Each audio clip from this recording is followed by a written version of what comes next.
Hello, Michelle. Hello, Emily. Hello, Belinda. Hello.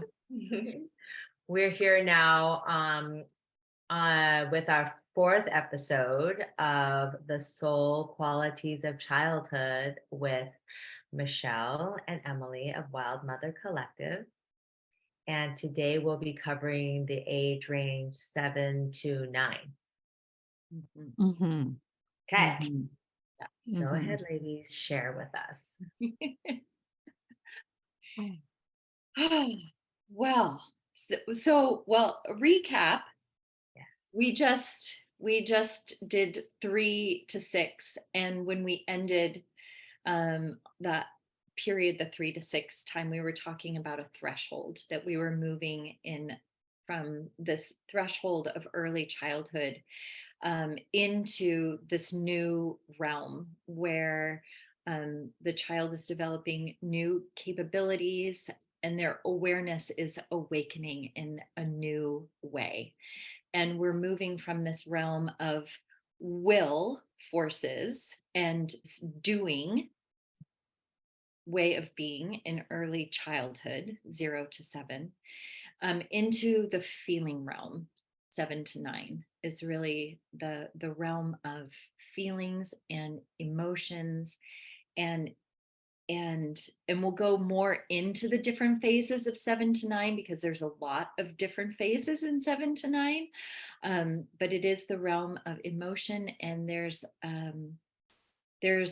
this awakening, this sort of loss of innocence that begins to occur, and and um, a, a differentiation between themselves and the rest of the world that is that is new.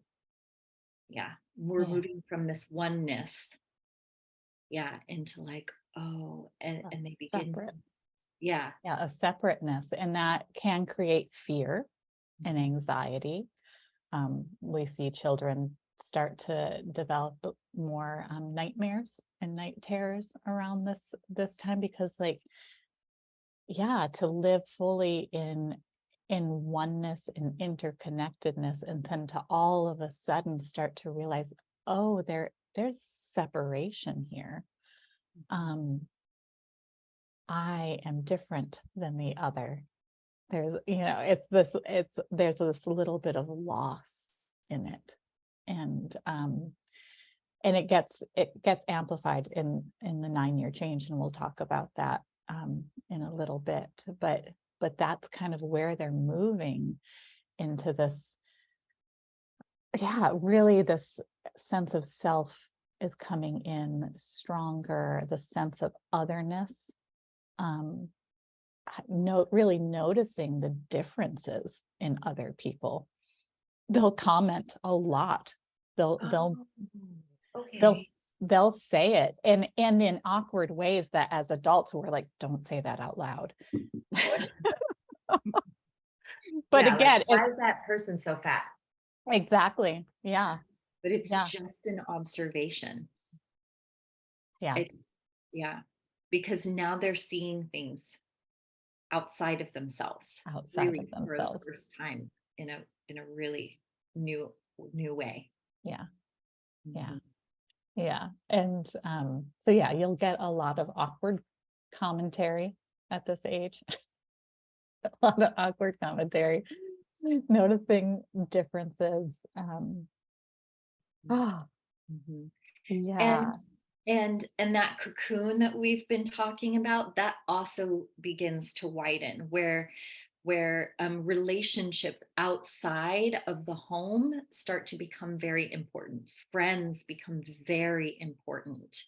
Um, this is a- and as parents, sometimes we can take that a little offensively, where we're like, all of a sudden we might not, the child is like, well, I want to go play here, and the things that we offered in that little cocoon aren't aren't just all they need anymore. It's not enough, and depending on the parent, sometimes you can take that personally. Again, well, along Mhm.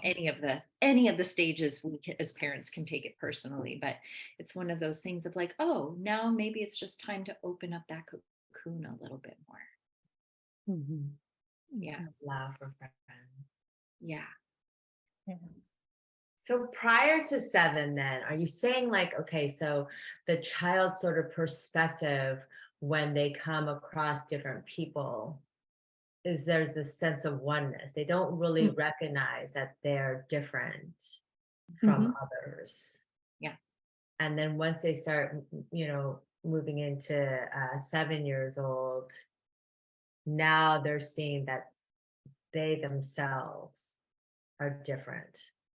Mhm. And then that their family is different. Like, let's say my child would go out and say, like, oh, like mom has black hair and Emily has yellow hair. Yeah. Yeah, and not to say that some of those observations aren't made prior to 7. Like again, all of these things are loosely happening, but once you're in that range of 7 to 9, those are more poignant. And they're trying to understand their place in the world and what that means, those differences mean. So you can, in this time, start to see more insecurity come about as well, because now it's not just I'm noticing differences, I'm comparing. That didn't happen in early childhood. They weren't comparing as in one is better than the other. That starts to happen once they enter this realm. And it can increase beyond this, but like that, those seeds are starting to form. That is very interesting because I feel like in the structure of the mainstream schooling system, it's very competitive. And it's very like so and so got 4 stars and you get none, you're not getting that. And so because they're at that stage of recognition and development, it could really make somebody feel very poorly if Yeah. they're not performing well. And this is why it is so important to, and we talked about having a place in the family, in 3 to 6, and that there is a sense of of belonging and community at this time, because we are comparing, but if we can also um, bring about the alternative, then there's a way to feel good in that also. I belong here, there's community here, I have people here, like I have value here. And even though we may like look outward now because there's this awareness of my separateness, that my separateness has a place to be in the world. Right. And that, that awareness of separateness, it's going to hit people at different ages in this spectrum. Like that's not given at 7. Right. That's where they're, but you're going to start seeing this movement, and it really culminates in 9, the 9-year change. We talk about the 9-year change there. That's the other puberty that happens, where it can get really strong at that age of comparison and separation. So in this time period too, their sense of time and memory is developing. They now have a greater context of there was this past and I'm moving towards this future. And yeah, they recall memories more easily, and with that is this awareness of finiteness, of like, oh, there is death, things come to an end. Whereas when you're in early childhood, that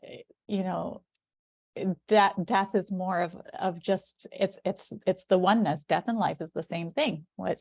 Why would I need to be afraid of that unless someone brought fear to me about it? But here it happens in a new way in that 9-year change of like, oh, here I am, I'm separate, I'm alone, there's death, things become a little scary all of a sudden. And like, so yeah, so it's through this whole period that, that kind of culminates, and then they move out of it. They become more secure in their place in the world and start moving. That'll be the next stage we talk into.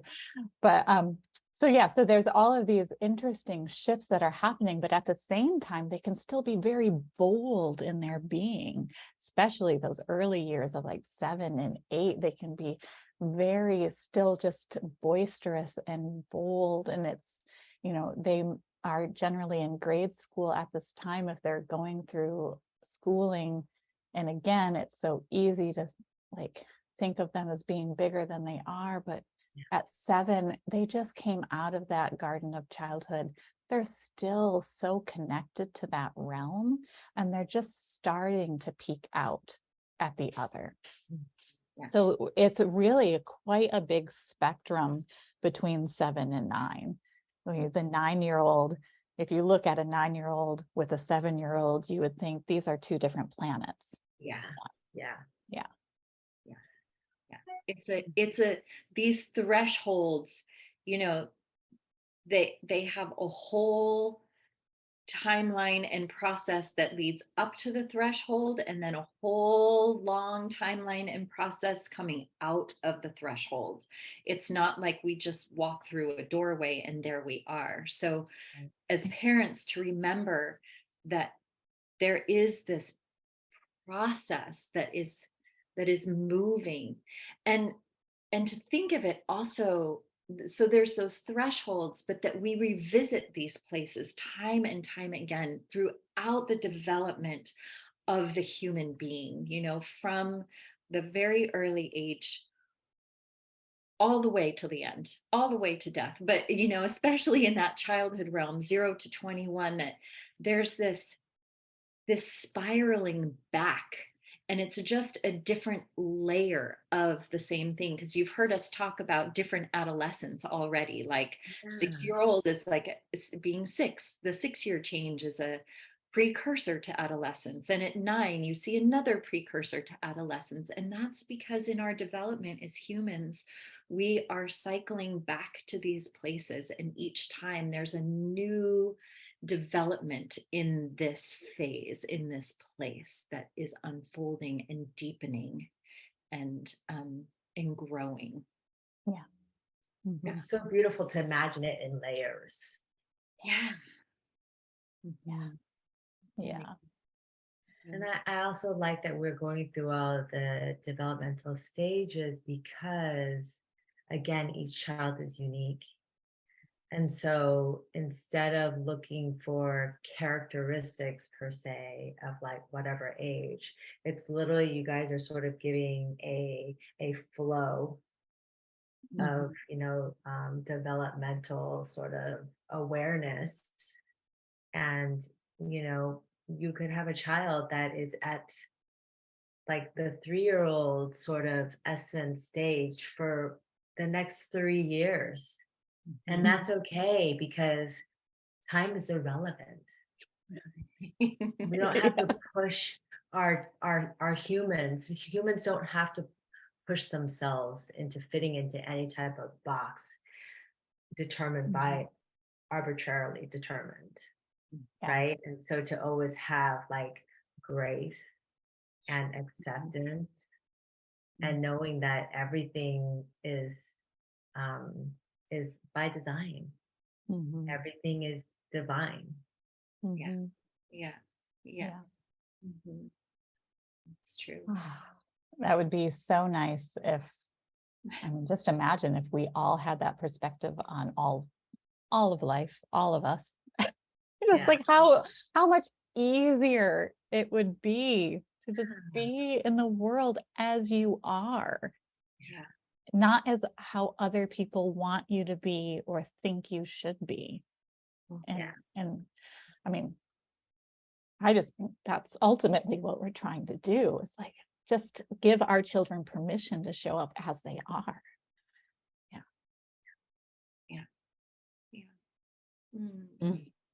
Yeah.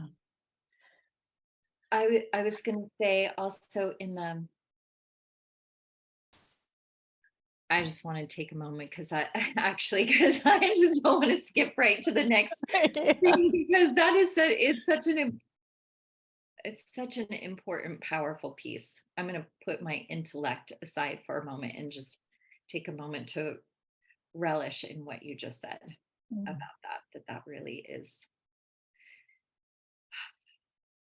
what this is all about. Yeah. This whole conversation is about giving ourselves the understanding and permission that we can really just watch our children unfold, and the magic of that, of allowing them to become who they truly are. And give that to ourselves at the same time. Yeah, we're all growing together. Mm-hmm. So it's preposterous that we think that we can teach them anything. Yeah. And yet we do. And again, it always comes back to our example. Yeah. That's Our all beingness. all we can ever do is show up in the fullness of who we are and allow them to do the same. And this path of parenting, and Emily touched on it in one of the other episodes too, but this path of parenting is a journey of self-discovery. Our children teach us. And so when they come to us, it really is the beginning of a journey that allows for our own unfolding and discovery along the way. Because there's this sort of idea of like, well, you read all the parenting books before you have a child so that you know what you're doing, but you don't know what you're doing. And no matter how many books you read, and each stage, because there's a feedback. One of the reasons is because there's a feedback and there's a relation, and what that human being needs from you is different than what another human being is going to need from you. And so it's this constant relational learning and discovery and movement, and what your child needs at 2 is not what they're going to need at 9. And learning about that, who am I as the parent, and how do I want to show up in this situation to meet this other person who they are learning about themselves and how they want to show up in this situation. So it is such a moving dynamic, constantly shifting and growing and changing, and it's beautiful and incredible. And it's a learning process every single day. We're learning how we want to parent and what it brings out in us. Oh my gosh, when you just talked about all the books like we could be reading, right? Oh, in my mind, I was like, oh my God, the best book for parenting is literally a blank book. Love that. Yeah. Like, Right. this is all you're going to need for parenting. Here's your blank book. Yeah. Because you're a unique being. Your child is a unique being. How can any book tell us? Yeah. And that's why these things are important, because we're not telling you how to parent. We're just giving you some insight into human development that will allow you to have some perspective, of what this person, this developing being might need based on their capabilities in that moment. Yeah. And with that, like, I mean, if you feel called to read a book, read the book. And yeah, for sure. Because because you're going through your own process of discovery, but what it is not, don't just take other people's words and wisdom as given, and that now it's something you have to live up to, or there's dire consequences, but it's all, you're finding out what resonates for you and what is true for you.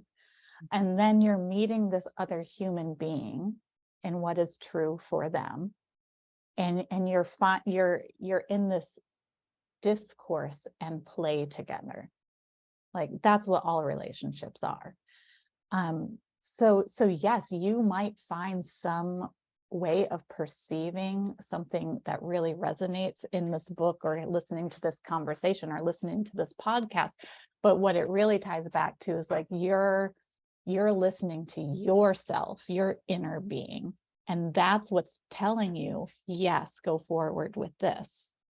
You're looking at your child and you're seeing what resonates with how you interact with your child. So there's not one way that works for everyone. Right. We all That's why have, there's so many books. yes, exactly. Yeah, We're sharing what worked for us, what we saw, what we experienced. And you can use some of that on your journey, and then you can throw a lot of it away. Yeah. Mhm. Yeah. Yeah. And so 7, depending on, back to Back to 7 to 9. 7 to 9. I mean, that was just like a really heartfelt moment of just Yeah. like being a parent and like how it goes and relationships, like Yeah. being a parent of a child. And that's a really important piece to all of this too. Yes. Yeah. Yeah. But there's a reason why in, certain educational systems, Waldorf, that children begin first grade at 7.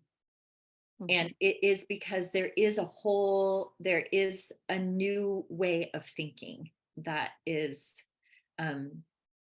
coming available, and there's a little bit more control over the body and the physical movement, and there is the ability to be able to delay gratification a little bit more, where like in early childhood, everything was just so in the moment, and that time begins to shift in that for that 7-year-old, and they're able to sit in a desk, and they're able to receive information differently, and yet again that threshold is long and slow, that shift, right? So play is also super important, and they still are living in the imagination. So fairy tales and stories are just really also important, and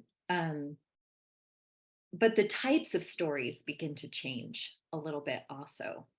In Emily might be able to speak a little bit more about that. Yeah. Yeah, there's something I want to come back to in that, but yeah, just to touch on the stories a little bit. Yeah, fairy tales. Fairy tales are archetypes of the soul, and this still fits very well into this realm. And we didn't really talk about stories. We talked about imagination prior, but there's with that prior grouping of goodness and wellness and connection, like you're avoiding stories that have too much darkness, too much evil, too much conflict. But here at this age range, you can start bringing in those fairy tales that have a little bit more of those scary figures, where there is this sense of good and evil and a triumph over a challenge, because they really live in challenges. And we spoke to that a little bit about that 6-year change and how they're needing the challenges. And this is where it is here too. Like they have this purpose. They love to feel out in stories, these epic stories that come through all of these trials to this great triumph of the hero. The hero, and they want to be that hero. So here it is too, of like this worthiness of authority, worthiness of being the fables start coming in, these stories that have lessons. They have these moral lessons in them of how to be upright, how to be good in the world. So we see that more and more, and they want that. They want to, and they want to play the bad part too. Like that's part of the play. And that's why play is important, because they have the capacity to live into all of their pieces. All of their parts have expression, so that they don't get suppressed and take over in uncomfortable ways as they get older. They don't have to play that out. If we let them play all of those characters now in their playing, then they get incorporated and integrated, and they find what's going to work for them to show up in the world.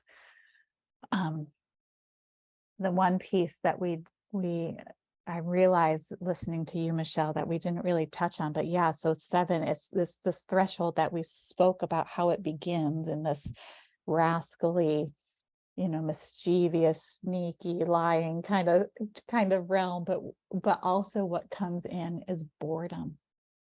And what is happening, and this is the clear sign that we're moving into a new direction, because that younger early childhood stage lived in these impulses. They just followed impulses and there was no stopping them. And here there's forethought. They're entering, boredom happens because they're moving into this new realm where I'm going to think out what's going to happen. So now there's a sense of future. It's not just this moment. I can now plan what I want to do going forward. And boredom is that cauldron that creates that change. So you find it happening somewhere, anywhere between 5 and 7. This phrase starts coming up of I'm bored. I'm bored. I don't know what to do. I'm bored. And it continues through the ages. And I always tell families, like, boredom is great. Let your children be bored. Yeah. Because this is this moment of not just responding to their environment and following the impulses, but now I'm having this moment of stillness, of coming in and realizing I don't want to do that and I don't want to do that. I don't know what I want to do. And the only way they're going to know what they want to do is to sit in that and find out what inspires them to move forward. And so it's this point of contemplation. And it's one of the first times we start to see it with children. It's like, it's this inner contemplation, and it's essential to the ideas that will spring from them. And if any parent has ever tried to give a child ideas who says they're bored, you know how ridiculous it is, because they will just tell you, no, that's awful. That was a horrible idea. That's stupid. I don't want to do that. And, and you can come up with the best ideas, and but the reality is, like, they're not looking for you to give them the idea. They're looking for it in themselves. So just get out of their way and let them be bored for a bit, and just you'll figure it out. You'll come up with something good to do, and walk away.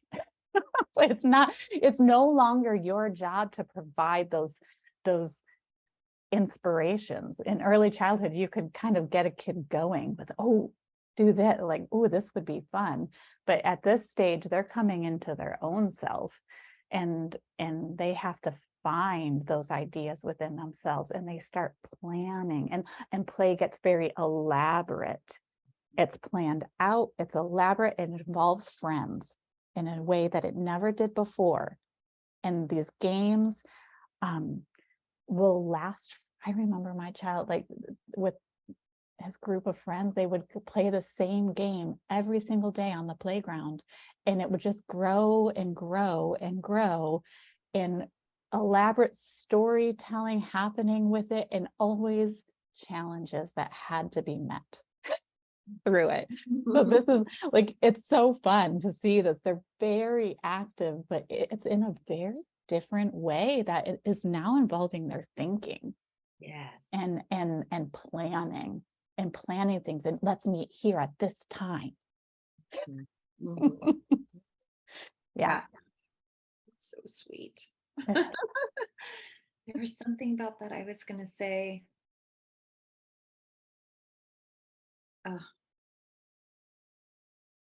I don't have it. It'll, I'll wait. It'll come back to me, I hope. Mhm. I feel like actually, you had mentioned that, in the younger years, parents could provide some inspiration for children when, when they're seeking activities or something, but I don't know that you really have to do that either. You don't have to, but that's where where you can meet them in that imagination, like when you need to transition. You're Mhm. providing that inspiration that carries them through. There's less of that now, because they're more aware of that time, and they're more they're taking more initiative of their self, and and And self-responsibility really Mhm. starts to happen at this age. What were you going to say, Michelle? Oh, I don't remember. I like what you're saying. Self-responsibility really Yeah. starts to happen. Yeah. Yeah. And they want to rise up to meet these places of responsibility. Having responsibility feels really good to them. It Mhm. feels really important, and to be able to do that, and again, like touching on the good job, we don't want to say good job, but we do want to acknowledge certain things, that gives them a sense of doing good in the world, like if they've really done something well, we don't just do it blanketedly, but if they've really done something well and risen to an occasion and they accomplish something, we want to acknowledge that in a mindful, purposeful way, that we see what you've done here. And that just, it creates an inner inspiration to move toward doing more things that like that. Yeah. Yeah, they want to contribute, and finding ways for them to contribute. Whereas like the difference being that with early childhood, they want to participate with you, and you can give them the task, like you can get your task done by giving them a similar task that really has no purpose, like, oh, sort these beans. Now you can't do something trivial at this age. They need it to be real. Real. They need it to be real and functional and purposeful. Like, yeah, they will know if it's silly work. And they will not be interested, and they'll be pretty upset that you even suggested it. Like they're like, no, I have something to contribute. Give me the work that is like, I can do it, and I'll do it on my own. This period too is so fascinating, because as they're coming into their self and this uprightness, it's at the same time they're noticing the difference in others, and so they become really aware of where people are not lining up with what they feel inwardly. They start to notice hypocrisy and they do not like it. Oops. Yeah, so Don't be a hypocrite. you get called out on your stuff a lot. And they notice in the world, like, what doesn't make sense? Like, that doesn't make any sense. And they're looking for authority that is worthy.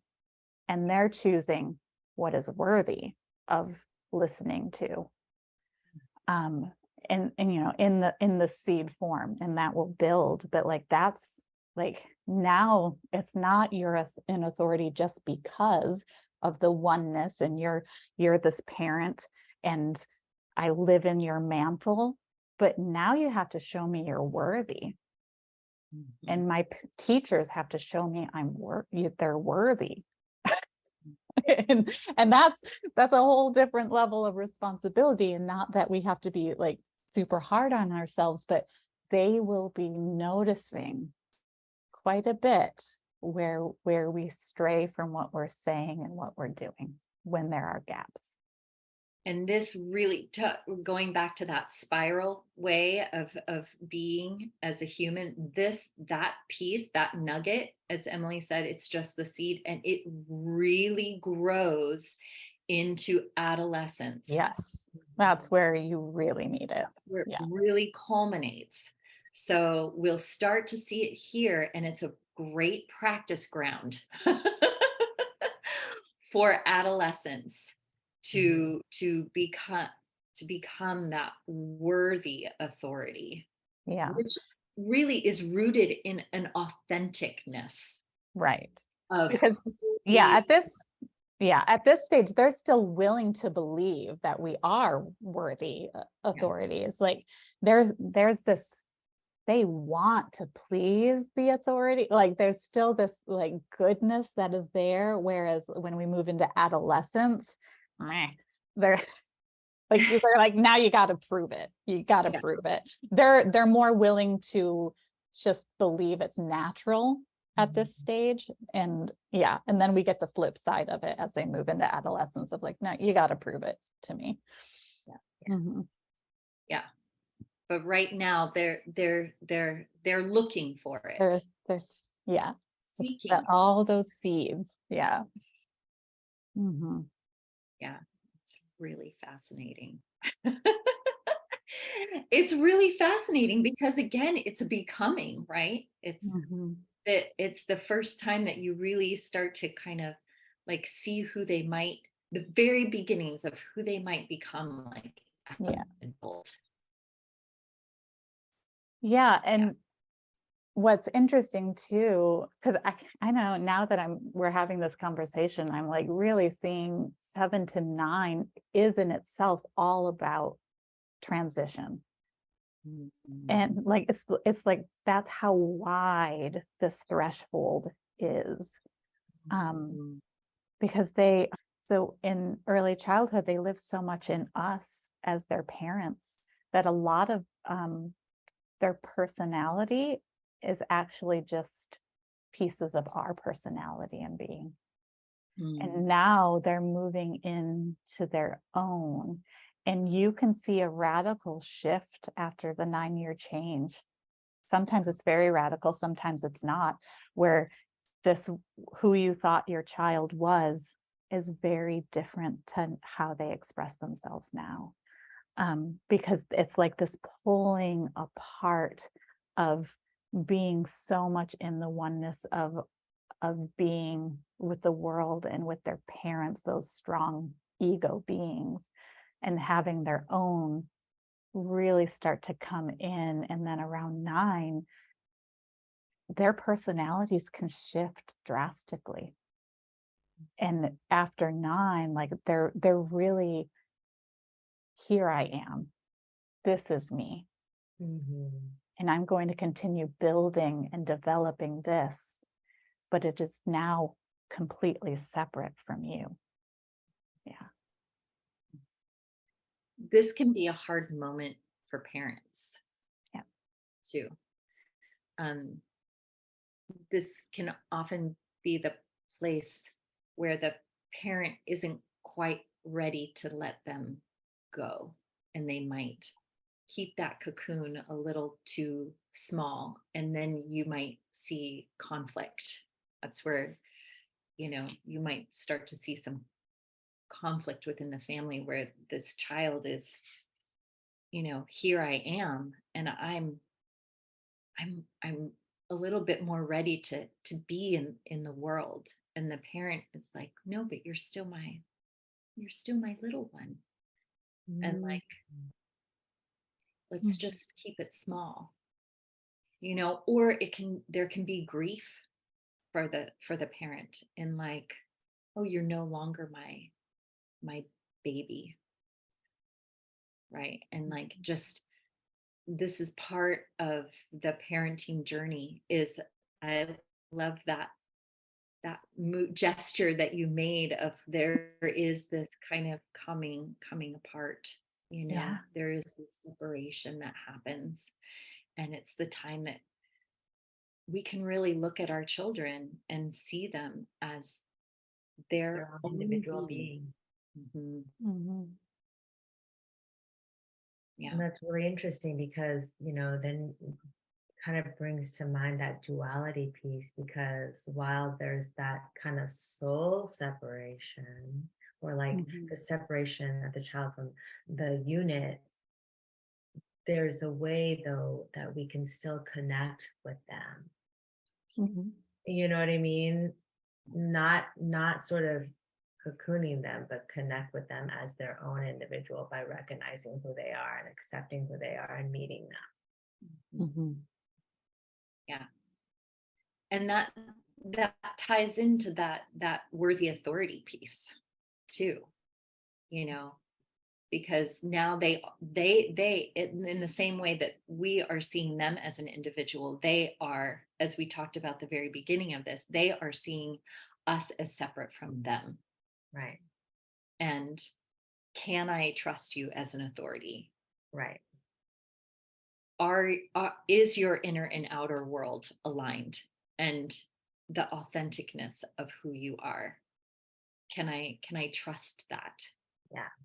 I know this is all unconscious, by the way. I This was is just gonna say, not, and it's not like they're actually thinking this no, through. And this no, is this realm of feeling, like they're yeah, feeling it, but and it doesn't make sense. And sometimes it's overwhelming because it's yeah, this whole new realm that's awakening within them.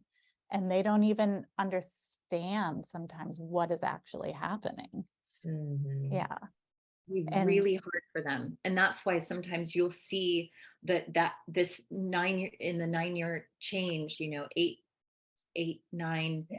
you'll see the child needing like lots of time by themselves. They might retract from the family a little bit. They might be really moody. It might seem like a dark cloud is like hanging over their head because there's just so much happening in their inner world, and the outer world can feel like a lot because it's all so present. It's so Well, there. and imagine if you're if you're at a mainstream school, right? And you're talking about there's all this like inner turmoil and the outer experience, like what is going on amongst the peers and the teachers and all that sort of like outside media exposure.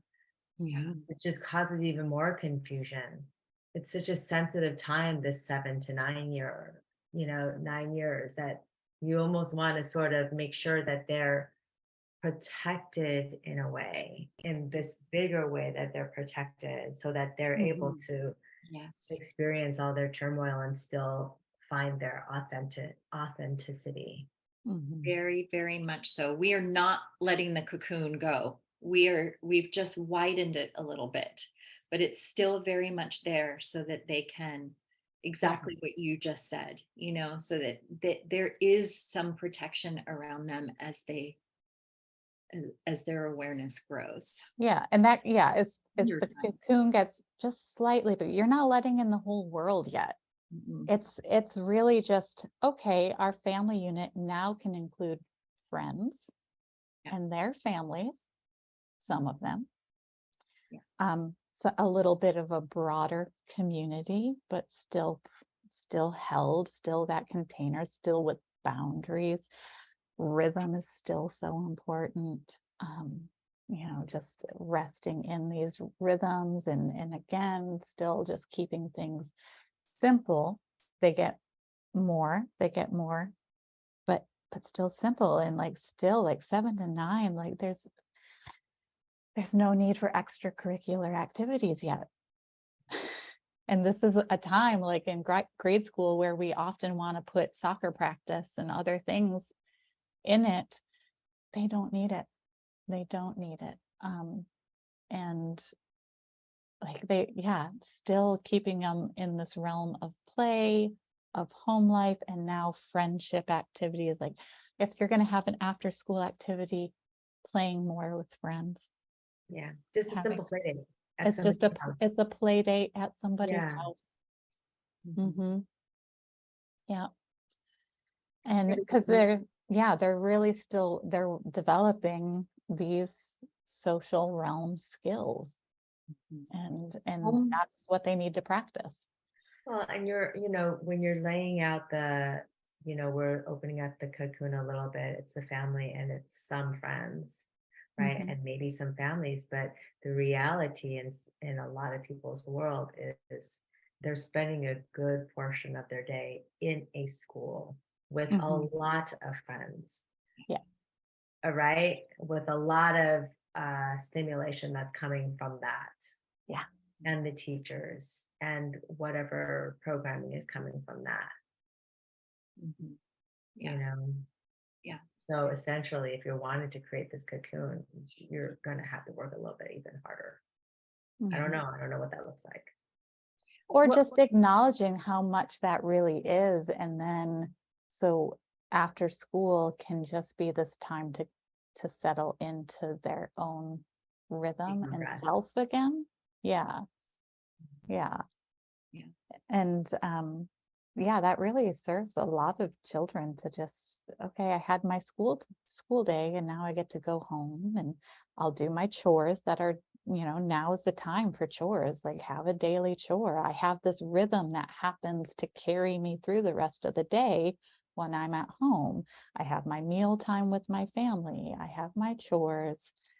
I get to have some reading time, whatever it is. But like, now it's time to reacclimate. I've just had to engage with so much otherness. Right.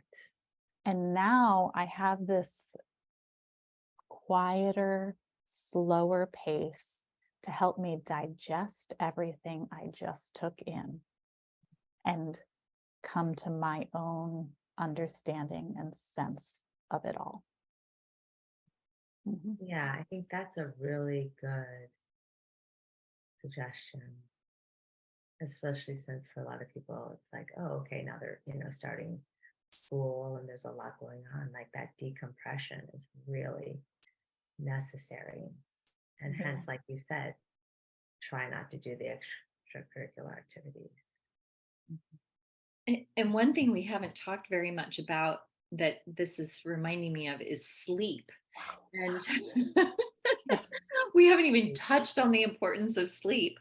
But if we have a child, it's 7 to 9 that is in school till 3:30, and then they go after school and do an activity, and they're not getting home till 5:30 or 6, and then they're if you're lucky, and then they're eating and they're just so revved up, there's no time for that space or that relaxation, and an activity is taking them right up to when they need to go to bed, and the time that it needs as a human, and especially a child, to decompress before we can actually have a good night's sleep, and how much sleep a child needs to be able to function in school the next day, to be able to learn and hold themselves upright and receive information and navigate social skills.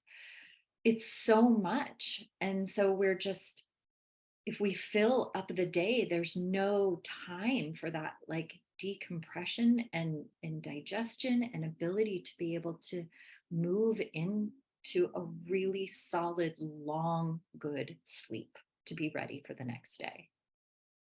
Sleep is so essential.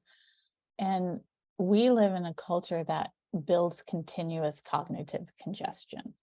There's so much to take in, and it's overwhelming for all of us. It's overstimulating for all of us. But now we're asking these developing children to start learning academics and take in all of this brand new information while their brains are developing, and then to not give them the downtime to digest and process that information, and then expect them to just add more the next day. It, they can eventually, they meet a capacity of what they're able to take in, and they can't, and they'll have meltdowns, they'll get sick.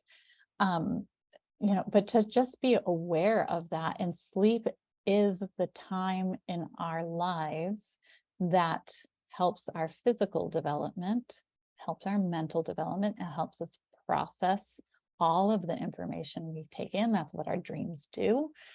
You know, sleep is essential, and the younger the child, the more sleep they need.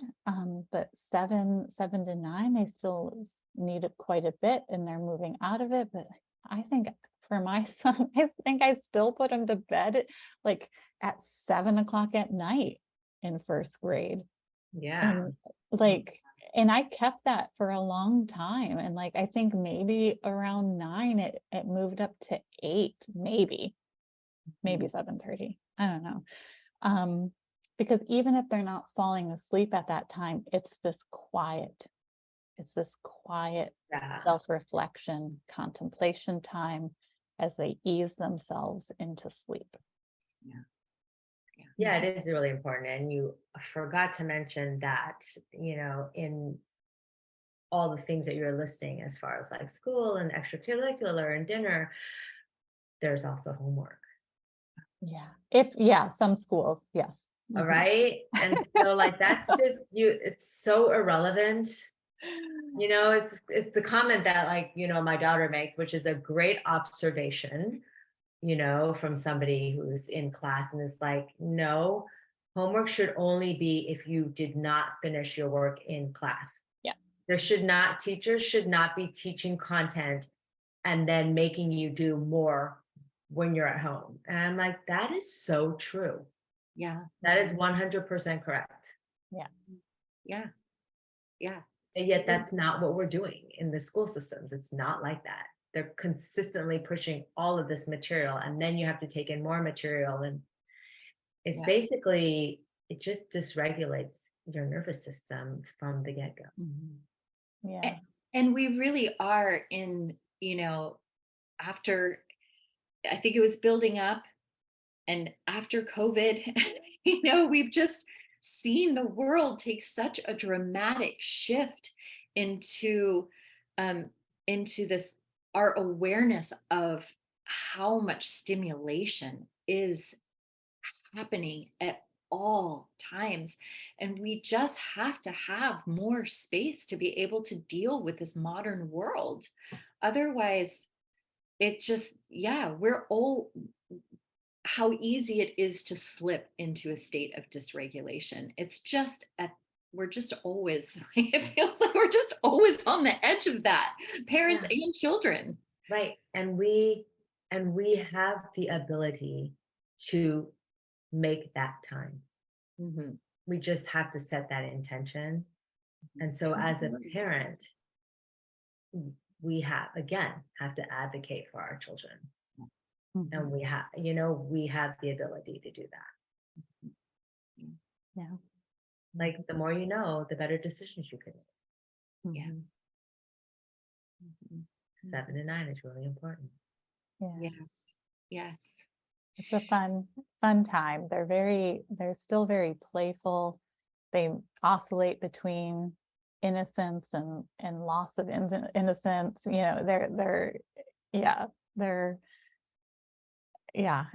It's fun. It's creative. They're boisterous. Their personalities are becoming bigger and more refined and defined, and their preferences, all of it. They're trying things on. You find a lot of trying things on at this age. Yeah, just for the heck of it. Oh, I'm going to try this. I'm going to try this. I'm going to try being like this today. Yeah. Oh, I think it's around like 7 or 8 where they basically like change their name sometimes. Yeah. They want to be called something else. Yeah. For a period of time. Yeah. They're just, And as a parent, don't be too nervous about all of these changes that you see, and the despair that sometimes they'll have, or the melancholy that can come over during this time, or the need to separate from the family a little bit more. It's all part of the process. Yeah. I've had a lot of sessions with parents that really get worried at this particular time, like my child is doing all these things, and it's like, oh yeah, this can be It's all part of the process. part of It the is. process. It is. I mean, not that and we certainly don't want to just, like, again, it's that cocoon. We don't want to just like leave them. We want to keep that connection, and we want to keep that relationship, and we want to keep that um, connection going. It becomes we're starting to do the thing where we hold the space for the more towards 9, not as much 7, but more as they're like in the 9, like moving out of 9, where we're holding the space for, we're always here for you kind of gesture, like the open arm gesture of like, I'm always here for you, and making sure that that connection is, you're letting your child know, like, here, I'm here, I'm here, I'm here, I'm here when you're ready, I'm here when you're ready. Yeah. And And they're so going to does want that, to. oh, go ahead. No, you go. Oh, Oh, I just had a question. I was just going to ask, when you're saying, you're holding that space and saying, I'm here for you. Is that in a way where I'm here for you to hear what you're saying without judgment and without putting my perception onto it? yeah. Yeah. That actually was kind of where I was going, of just like, they're going to process, they're going to share a lot of emotions with you. They'll come home from school, and, it might not be right away. For my son, it was always as we were getting ready for bed. Then he'd have to process some things that came up that he didn't like. And he had to share those emotions. He needed a place for them. And it is, again, because they're in this feeling realm, and it's just starting. It's going to grow. And so, yeah, we're hearing these things, and then, yeah, to just have that space of like, you can share, and I'm gonna, I'll share, like, it's yeah, you don't want to create too much story around it, but more of that, just, I'm holding this and I'm listening to you, and I hear that was really frustrating for you. This is a time period too that I started, one, listening a lot, because there was a lot being shared, but then, finding out, it's that relationship you have with your child, and uncovering the ways that they need you, that are different, and just like being with that, of like, would you like advice? And then they can be like, yeah or no. Like, I mean, that might not be what they want, but like, you're tuning in to like, what is it that my kid needs from me right now? Is it to just hear and have it acknowledged?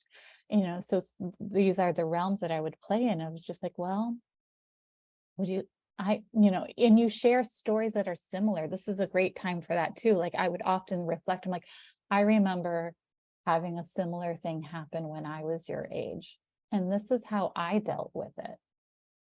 And, so you're just reflecting it back and giving them some other images and some other alternatives of ways to think about it.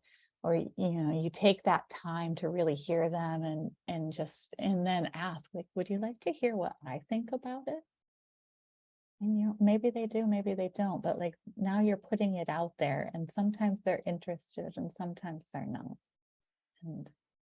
But I think this is the piece where it's really important for their self-esteem, for us as the adults and parents, to really allow them to express these things with a sense of, you've got this. I know that you're going to figure it out. And to even verbalize that at times, because if we start doubting what's happening, they feel that, and they will respond to that.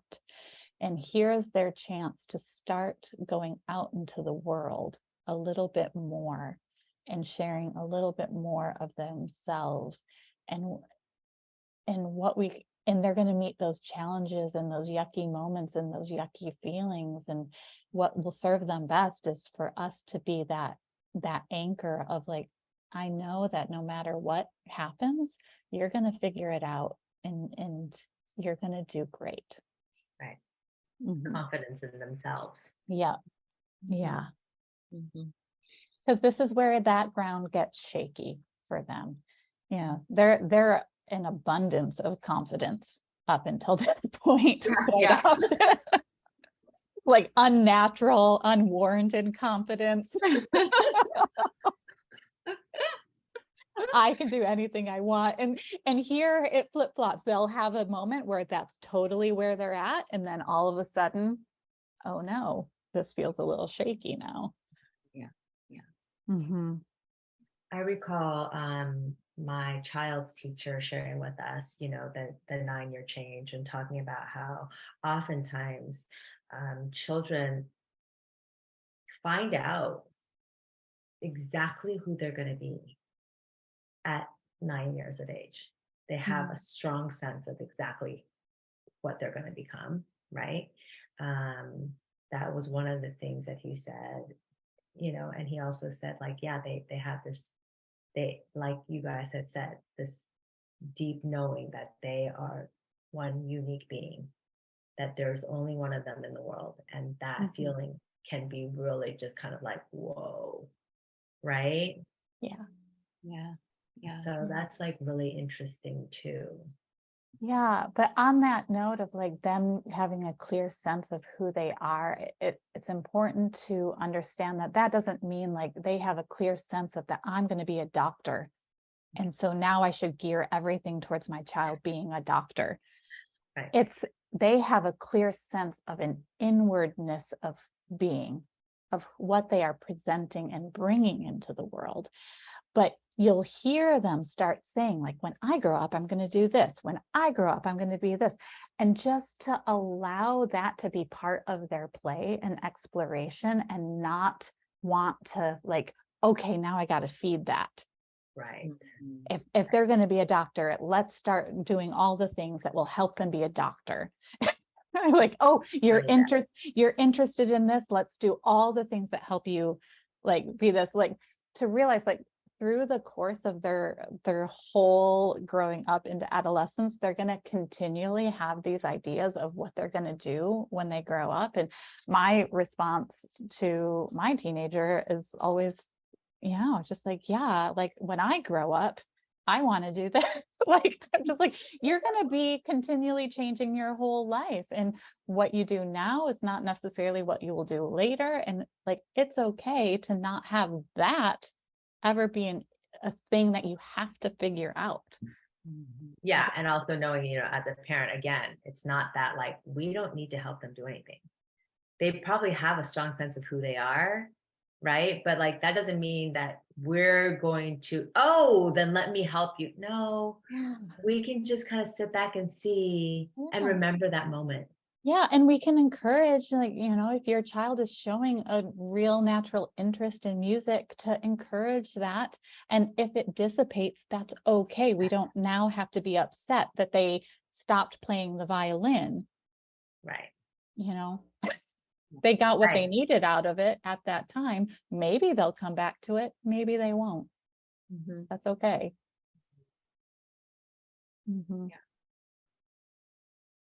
Because all of this is really just like, they're their own inner authority.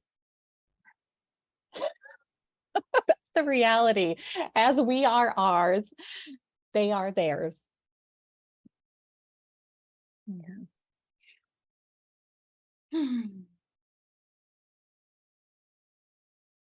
So the outstanding qualities, 7 to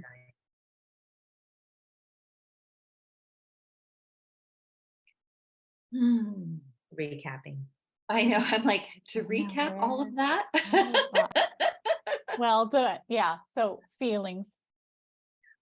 The recap, like, feelings are really awakening, are really deepening this stepping into this dynamic social realm is just starting. And it will continue to grow, and it's going to be awkward. And that's okay. They're coming into a greater sense of self and awareness and preferences, this awareness of the other, the separation from parent connection, just and yeah, this kind of a pulling away and now perceiving the world in a different way. wanting wanting to feel useful and contributing, wanting to have greater purpose and meaning to life. They're looking for those things through examples and stories that show that hero's journey, those tales of how to be in the world, stories of other people that overcame difficulty are really important. Truth, Yeah. beauty, goodness, all of those things.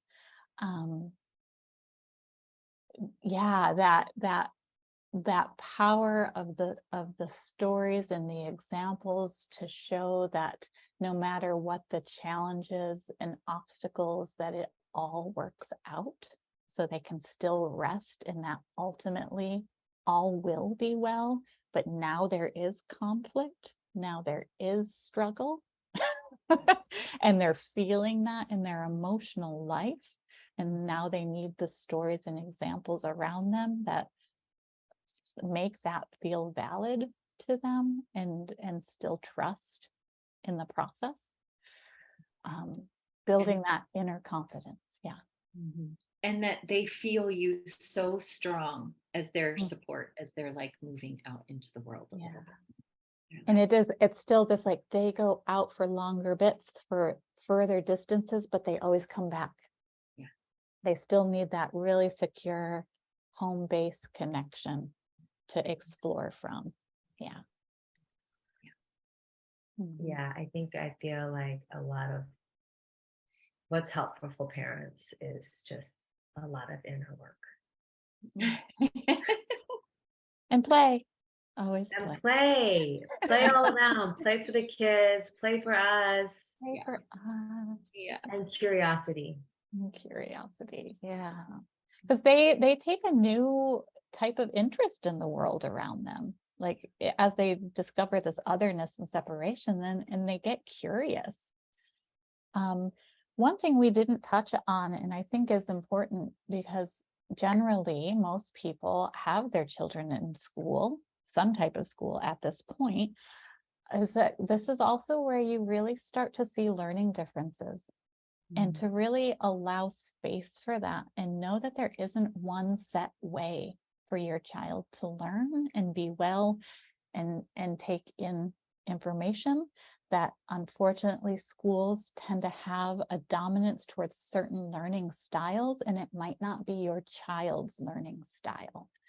So just really trusting in who your child is and supporting them, and noticing what they're asking for and what they're needing for support.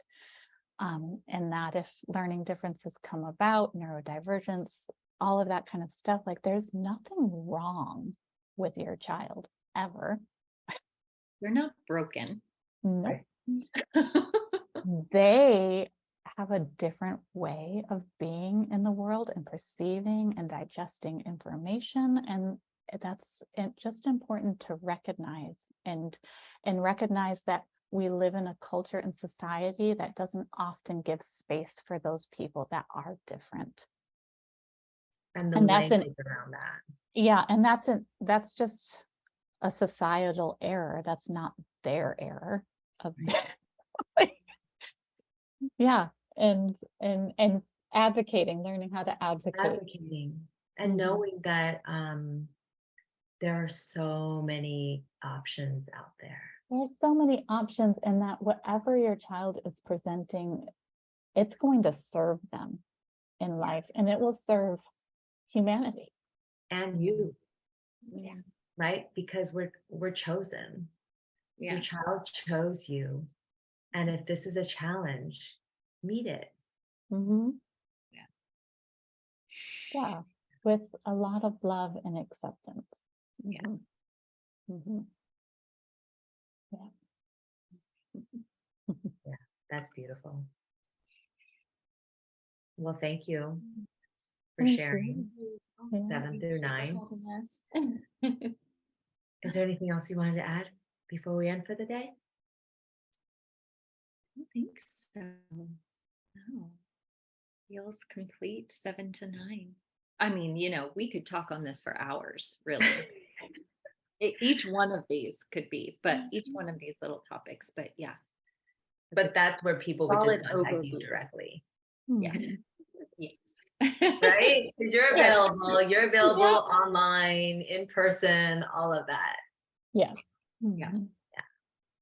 All right. Thank you, ladies. Thank Thank you you. so Have a much. great Thank day. you. And you too.